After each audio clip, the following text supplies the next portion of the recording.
All right, Phil. Invincible, Season 4, Episode 7 is out to much respect, much love, sitting at a 9.9 on IMDb. Currently, one of the highest rated episodes in TV show history. And the second episode of the show to be rated one of the highest episodes in TV show history. So my question to you, Phil, is the show really that bad?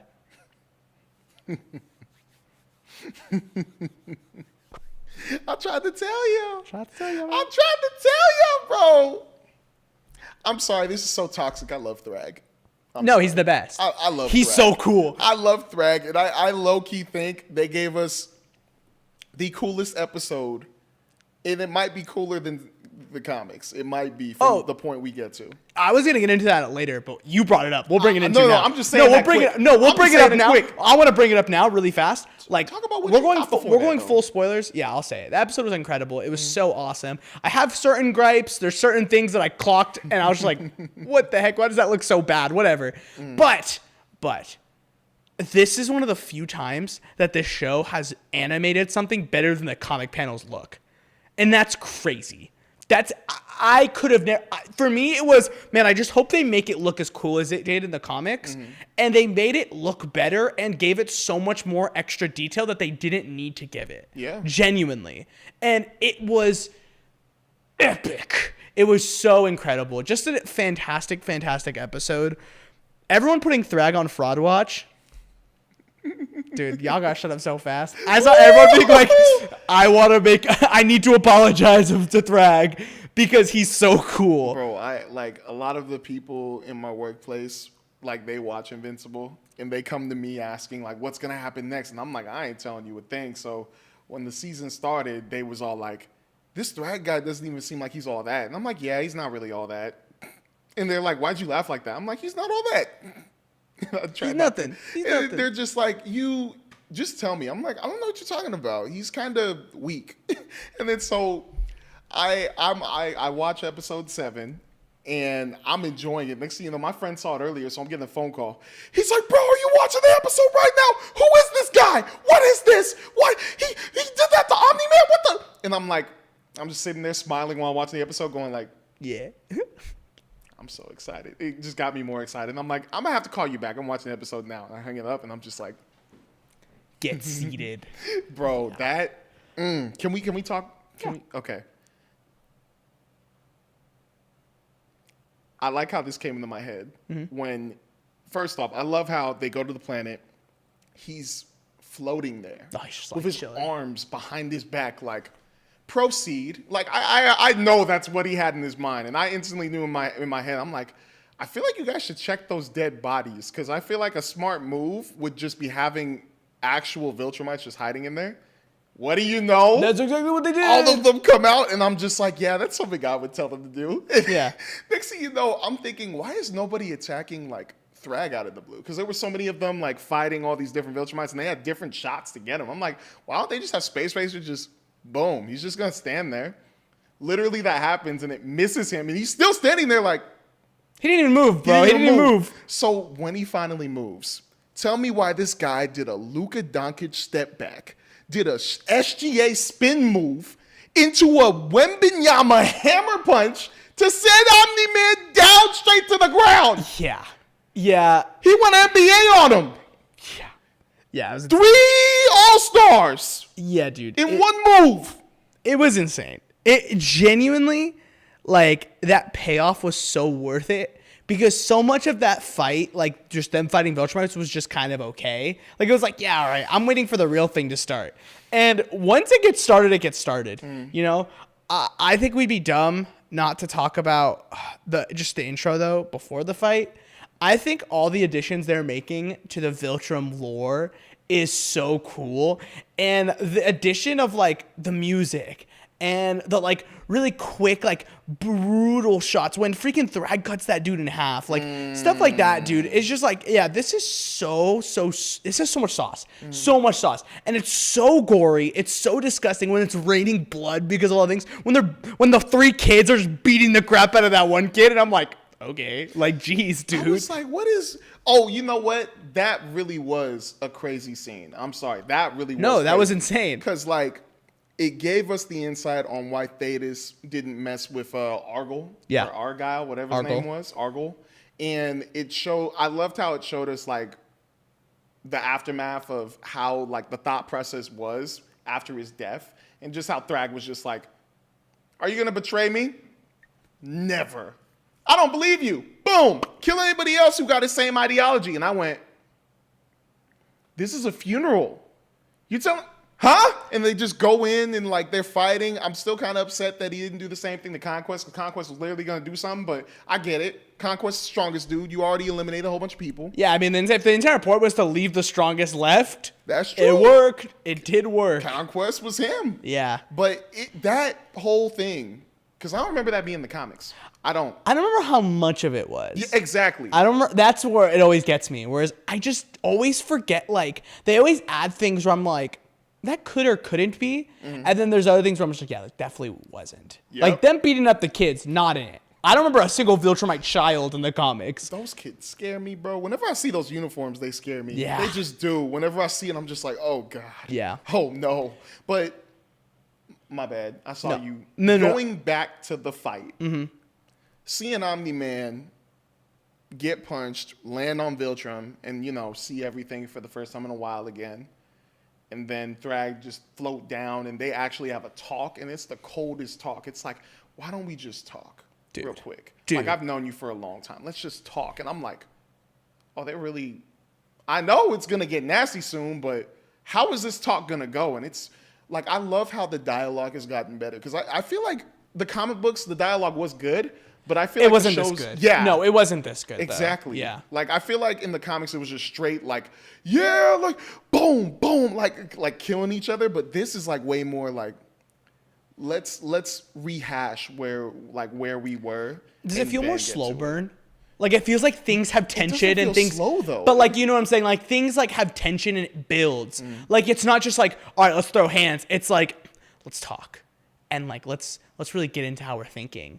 And then let's talk a little more. And then things are going to escalate. And now we're going to face off. Like... But it's really good dialogue. I forgot the one thing Thrag said. He said something, like, really cold about... I think it was him inviting Omni-Man back, where it was like... Or Nolan. I'm going to just call him Nolan. I'm sorry. Where he's like, hey, I'll be forgiven if you just join me. Yeah, exactly. Yeah, he's literally just like, please, like... I'm telling you, like, you're really going to side with the man that caused the virus, the man that committed genocide on his own people, and then everybody's like, because we're going to cause more genocide on others. And he's just like, he's going to do the same thing to your kids, bro. And he's like, I'm aware. And then they go into the freaking, like, the throne room. Oh, my gosh. I want to talk about just that moment, but I think my favorite, like, I want to give all the love to Lee Pace because I genuinely think he is the perfect Thrag. He really was. Like, it's so perfect. Like, it's weirdly perfect. It scares me how perfect it is. When they come close together and, like, Thrag is like, hey, we're going to, like, rebuild this together. Mm-hmm. And Omni-Man's like, no, you won't. Literally, like, not saying we, like, no, you won't. And then they sat, and Lee Pace just looks at him, and he's like, the death of any Viltrumite pains me. Oh. And then he freaking, like, puts his fist back. And when have you ever seen anyone rev up their punch so hard? He starts airbending, bro. He literally starts airbending and freaking brings Omni-Man in and just uppercuts him straight up. Literally uppercutting him so hard that he then is causing, like, a freaking fireball out of the atmosphere. And you know what's objectively even cooler that no one's talking about? The fact that he caught up to him. Like, remember, he's flying, and then Omni-Man hits just a Viltrumite, just like, ow, like, whoops. And then right behind him is Thrag, just chilling. Crazy. Just insane stuff. Oh, man. Like, that power, the wind swirling around. At first, I was like, I know he was powerful, and that was one thing I was thinking. I was like, how are they going to show how powerful he is? Because obviously he could punch somebody, and maybe it'll be like, oh, like he can do what every other Viltrumite can do. But the fact that he, like you said, revved it up, and even when he's like, at first he just put it in his face, And that was already in. When he put it back, it got way more powerful. And I was like, is this Goku? Insane. What is this? Insane. But that fight, unbelievable. Him punching him up in the air, unbelievable. Or up into the stratosphere, whatever atmosphere, out of the atmosphere.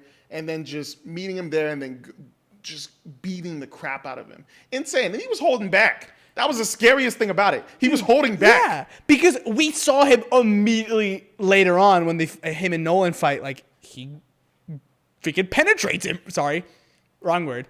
He takes his hand and sticks it in his stomach through. Oh, I spit. Fully. Sorry.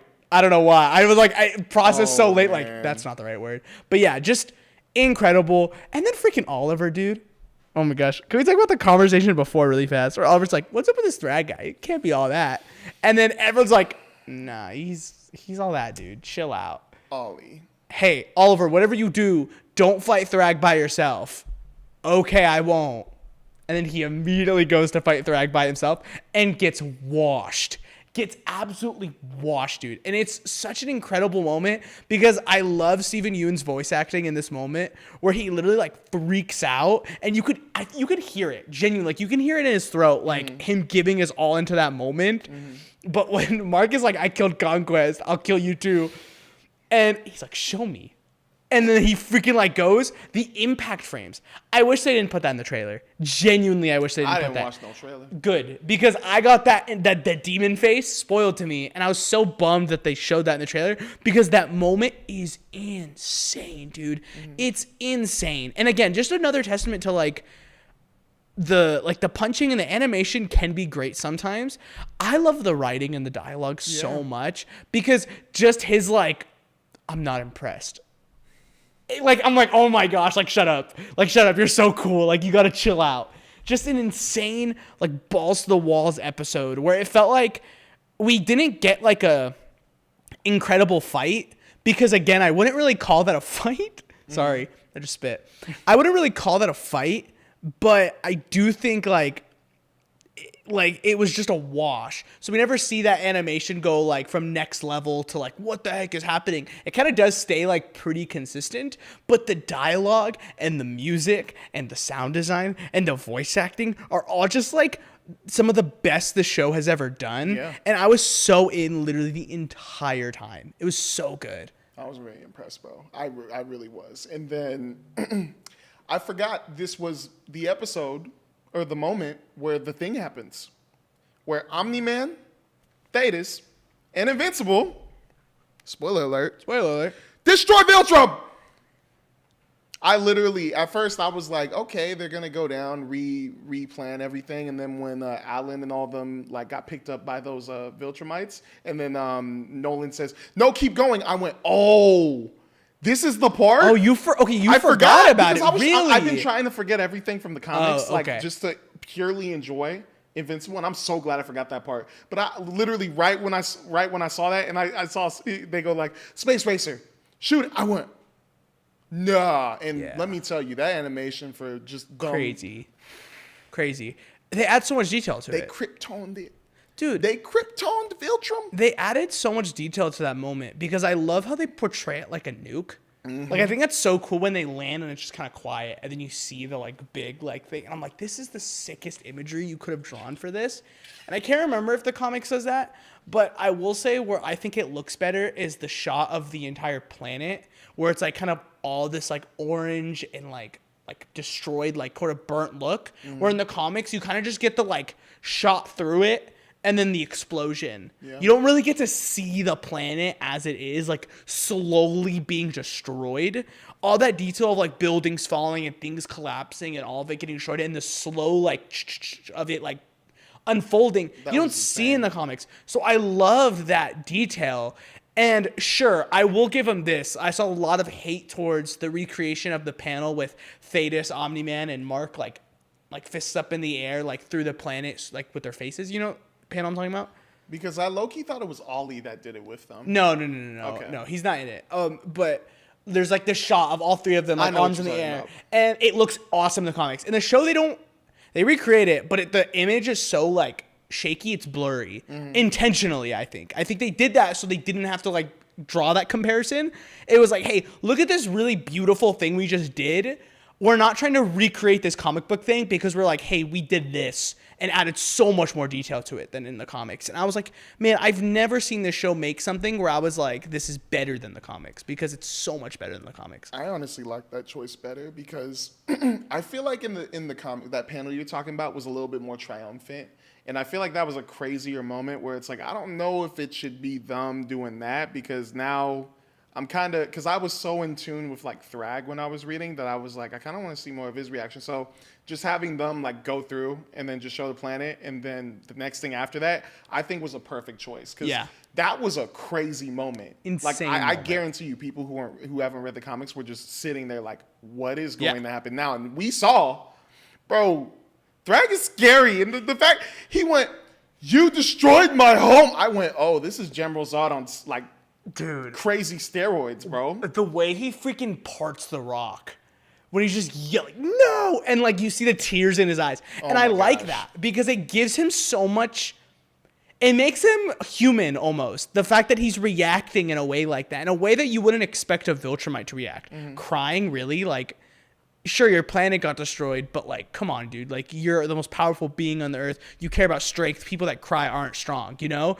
But him, it's like, no, dude, like, all emotions are out. That very much humanized him for me, even though what he does right after is just like crazy. When he freaking is like, I choose death, and he freaking flies so hard, every rock just is delayed past him, and he just freaking rips Thetis' head off and then squishes it. And I'm just like, dude, what the balls are you doing right now? He was holding back. He was literally like, it's the coolest thing ever. Genuinely. When he holds his head and he's like, Argal, you are avenged. And then freaking kills him. And he's like, you are all next. And he freaking goes straight into Omni-Man. Space Racer had the right idea. Oh, he freaking was like, no, let's get out of here. Come on, let's go, please. He's like, go. We gotta go. Alan and Tech Jacket are like, what about? I was like, you don't ask about them, dip. We can't help him go. Yeah, they dude. just killed Thetis. Dude, Space Racer, by the way, the goat of the war. Oh, yeah. He carried, actually. He was the one that helped them destroy the planet. He was the one that probably killed the most Viltrumites. He killed so many. Like, actually, not even just him bringing in the Ragnars, but also just him shooting. Like, he was actually killing them. Oh, Alan got like 2. Tech Jacket assisted 2. She helped with like she assisted 2. The scourge virus getting on him.